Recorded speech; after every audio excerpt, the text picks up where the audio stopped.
नमस्कार दोस्तों, मैं डॉक्टर आर के यादव, आई स्पेशलिस्ट। आज हम आई की एनाटॉमी के बारे में आपको बताएंगे। आई जो होती है, आंख होती है, वो आंख ऑर्बिट के अंदर सिचुएटेड होती है।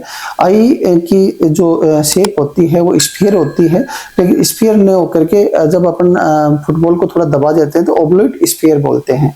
आई के अंदर जो ये पूरी आई है, इसका जो वजन अपन करते हैं तो केवल 7 ग्राम होता है, और इसके वॉल्यूम में लेते हैं तब ये 6.5 ml होता है। और इसकी पेरीमीट्री की बात करें तो 75 mm होती है। और आई की जो संरचना होती है, जिसमें आई के 3 कोट्स बोलते हैं, तो जो सबसे भारी कोट होता है वो प्रोटेक्शन के लिए होता है। उसमें सबसे आगे का हिस्सा 1/6 होता है, इसको कॉर्निया बोलते हैं।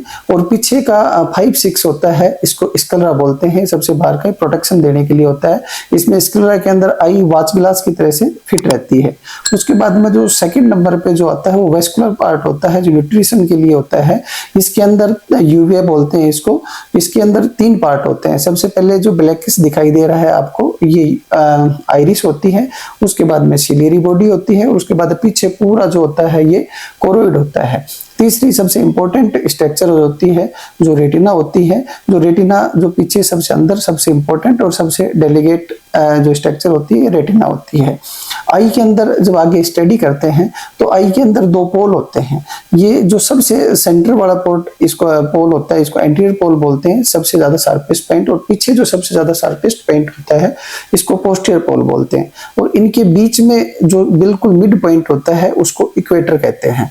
अब आई का जो स्टडी करते हैं उसके अंदर आई में 2 सेगमेंट बनाए जाते हैं, एंटीरियर सेगमेंट और पोस्टीरियर सेगमेंट। तो एंटीरियर सेगमेंट यहाँ लेंस, जो ये लेंस है, लेंस और लेंस के आगे की जो स्ट्रक्चर्स होती हैं इनको एंटीरियर सेगमेंट, यानी कि इतना एंटीरियर सेगमेंट होता है। और लेंस के पीछे कोरोइड, विट्रस और रेटिना और ये पार्ट जो होता है इसको पोस्टीरियर सेगमेंट कहते हैं।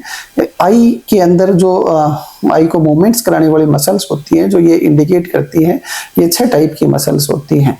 आई का जो इंटरनल जो स्ट्रक्चर्स होती है उसके अंदर जो ये एंटीरियर जो सेगमेंट होता है, इसके अंदर कॉर्निया और इसके लेंस के बीच में चैम्बर होता है, जिसको एंटीरियर और पोस्टीरियर चैम्बर जो आइरिस होती है उसको डिवाइड करती है। तो एंटीरियर चैम्बर होता है, उसके अंदर एक्वस ह्यूमर, और पोस्टीरियर चैम्बर के अंदर भी एक्वस ह्यूमर होता है। तो एंटीरियर चैम्बर जो होता है उसके अंदर एक्वस ह्यूमर होता है 2.4 ml होता है। पोस्टीरियर चैम्बर जो होता है उसमें एक्वस ह्यूमर होता है 0.06 ml एक्वस ह्यूमर होता है। इसी प्रकार से एंटीरियर जो आई का जो डेप्थ होती है, उसको जो डेप्थ को होती है वो 2.4 mm होती है। और आई की जब अपन इसके अंदर लेंथ जो पैरामीटर्स होते हैं उसमें जो सीधा ये हॉरिजॉन्टल पैरामीटर होता है ये 24 होता है। और एंटीरियर पोस्टीरियर पैरामीटर होता है ये 24 होता है। हॉरिजॉन्टल होता है ये 23.5 होता है। और वर्टिकल 23 होता है। इसलिए ये ओब्लेट इसको स्ट्रक्चर बोलते हैं, यानी कि पूरा स्फीयर जैसी स्ट्रक्चर नहीं होती है। इसके अंदर जो सप्लाई होती है, ब्लड वेसल्स की सप्लाई होती है। इसमें मेन ब्लड वेसल्स होते हैं, ऑप्थेल्मिक आर्टरी होती है।